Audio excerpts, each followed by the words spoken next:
Hi there, this is Rodrigo from DDJ-RB, and today I'm really happy to review the Pioneer DDJ-RB controller for Rekordbox DJ. It's kind of the successor of the SB2, the Serato DJ controller that came earlier or late last year late last year for Serato DJ.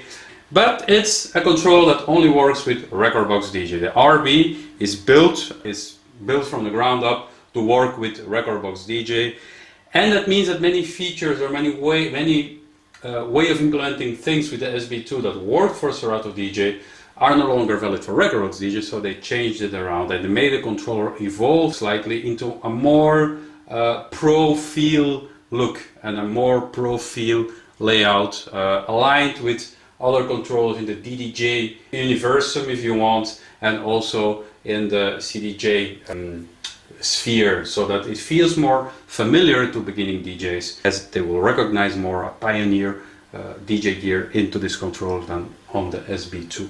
Why is that? Well, because the jog wheels look better. We'll go into the details of how these jog wheels perform later in the review, but as to say, from a visual impact, they feel more, they just feel more professional on this controller than on the SB2. That's my opinion. On the decks themselves there are many changes. Now you have the Q and the play button that are separated from the performance pads, which means that the whole area of performance pads is exclusively reserved to performance features in Rekordbox DJ, as it's the case on the other DDJ controllers of the Pioneer DJ range. The effect units has changed as well, we'll go into that. The ridiculously small pitch fader stays, unfortunately. For me, the biggest weakness of this controller is the pitch fader. Although you can argue, well, a beginning DJ will not need a long throw pitch fader because they usually they're going to use sync. Well, I don't like that train of thought. I think if you're a beginning DJ, you should try to master the basics of DJing, and beat matching and knowing how to work with the pitch fader is part of it.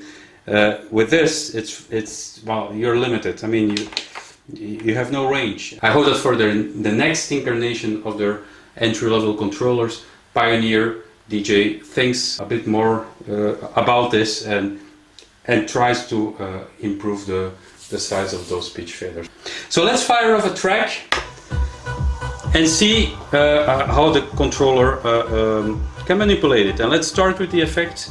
So the effects are quite simple. As I said, on the SB2 you had 3 buttons that control, each button control an effect. Here you have only one button in which you can activate the effect. I'm gonna just look for something more traditional than the trance effect. Let's put it on echo. So when you activate the effect, what you have now is a level and depth knob and a beat selector. You can see it changing on the screen. It's quite cool. So instead of having very simple control over 3 effects, you now have advanced control over 1 effect. And to be honest, I don't know how you are when you DJ, but when I DJ, I never pile up effects upon each other. That's something I very rarely do, maybe at the spur of the moment, but usually 1 effect at a time. Effects should be used subtly, effects should be used with care, and they should accentuate some part of the track. The jog wheels, as I said, I like them.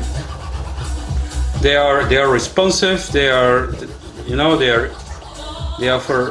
offer maybe just not enough feedback for me to be comfortable.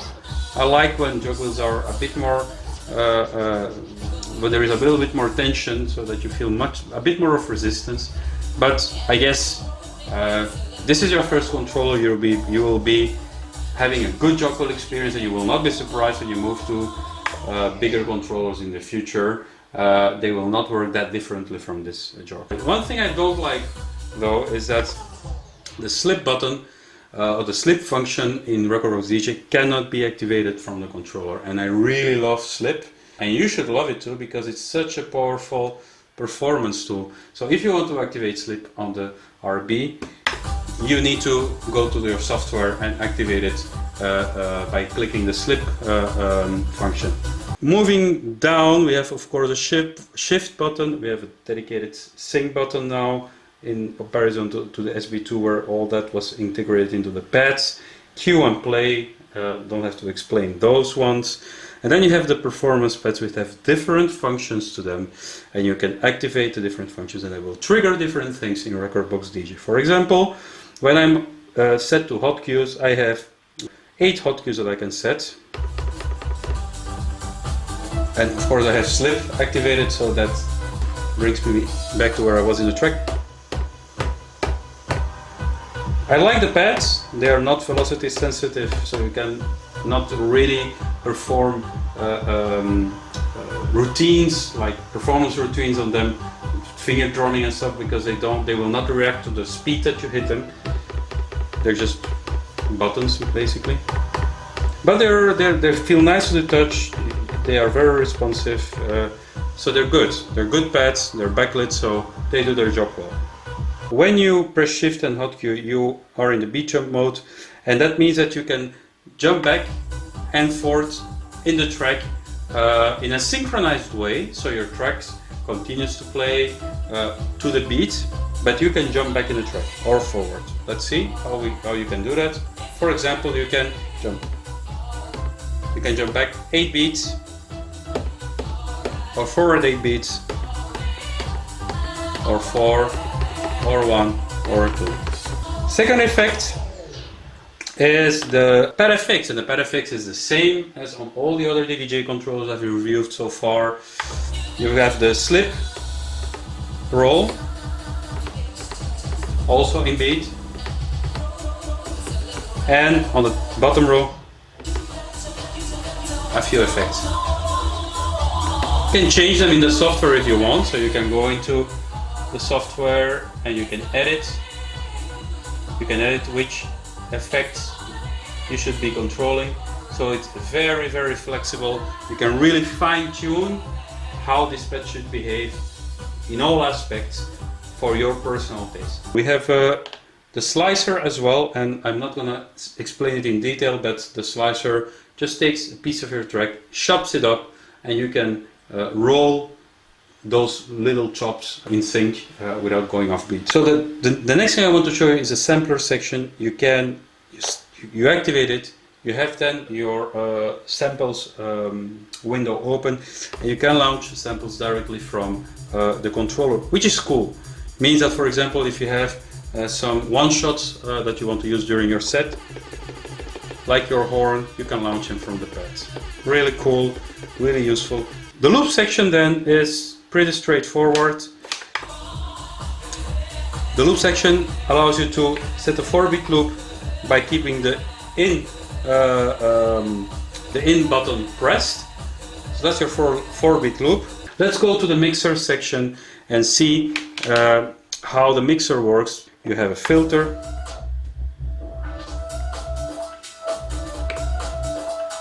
which is nice filter sweep. 3-band EQ, full kill, trim, your load and your browse section, very simple, 2 load buttons. Shift and load means that you set an instant double, so you load the same track, the same time, and they play in sync, all automatically by the software. Master and headphone level. Master Q, very nice if you mix in ears. Q1, Q2, and then a view meter for the channels. So you have no master level, you can only see what your channels are doing, you don't see what your total mix is doing. The faders are pretty much standard Pioneer faders. The channel faders offer little resistance. I like it when they offer a bit more, but that's me. And the crossfader is a standard crossfader. I think Scratch Jesus would get away using it. they would manage to use it. It's not anywhere near more advanced controllers and mag-wheel faders, but you know, it's decent enough. So basically that's it. That's the whole controller and its features. What we are missing here is what are the ins and outs of this controller. So let's quickly look at those. So what do we have? We have the mic input with the level, very little level button, and a jack mic input, master out, RCA, USB, Kennington lock. On the front, a single mini jack for the headphone. Would have loved to see the two sizes there, but it's only a mini jack. That's the way it is. And there it is, the Pioneer DDJ-RB controller. The last thing I want to mention is that some little gimmicks that were on the SB2. There is a nice cross effect that is activated with a button on the SB2 that gives you like some sort of a filter transition between two tracks that is not here. You had the pad effects that is not here, but it's logical because you can control all the Pioneer DJ effects immediately in the software from the pads. You don't need those gimmicks. So overall, for around $250 euros, it depends where you buy it, prices can differ. You get entry-level Pioneer DJ gear, designed the way higher-end Pioneer DJ gear is designed, with a full plastic but solid build. It feels solid, doesn't feel flimsy. None of the knobs feel flimsy. Everything feels like it's built to withstand some abuse. And yes, I like this controller. It unlocks most of the Rekordbox DJ features, and last but not least, you get a free Rekordbox DJ license, Rekordbox license, including Rekordbox DJ, the plugin that costs $150. You get it with the controller, so you get all that into the package, which is pretty cool and makes it a steal for the price. So I highly recommend this controller if you're starting to DJ. I might recommend it as a backup controller if you already have Pioneer DJ gear and you want something light and compact for the club.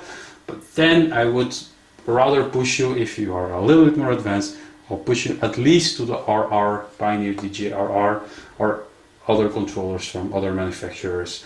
That one has pretty compact, pretty good controllers, numeric as well, that can be used in club environments with little compromise to what they can do. So, thank you for watching this review. I hope you enjoyed it. I hope it helped you to make your choice. If you have any suggestions for future reviews, just write it down in the comments. If you have any comments about the review on how to improve what I said or what I did about the controller, just let me know. Get in touch with me through any channel that you want. Go to the blog djtexan.com and have a look at my reviews and the stuff that we are putting there daily about DJing. We hunt news for you about DJing. We put it up so you don't have to do the search. We do it for you, and that's it. Subscribe to the channel. Thank you very much for watching, and see you next time.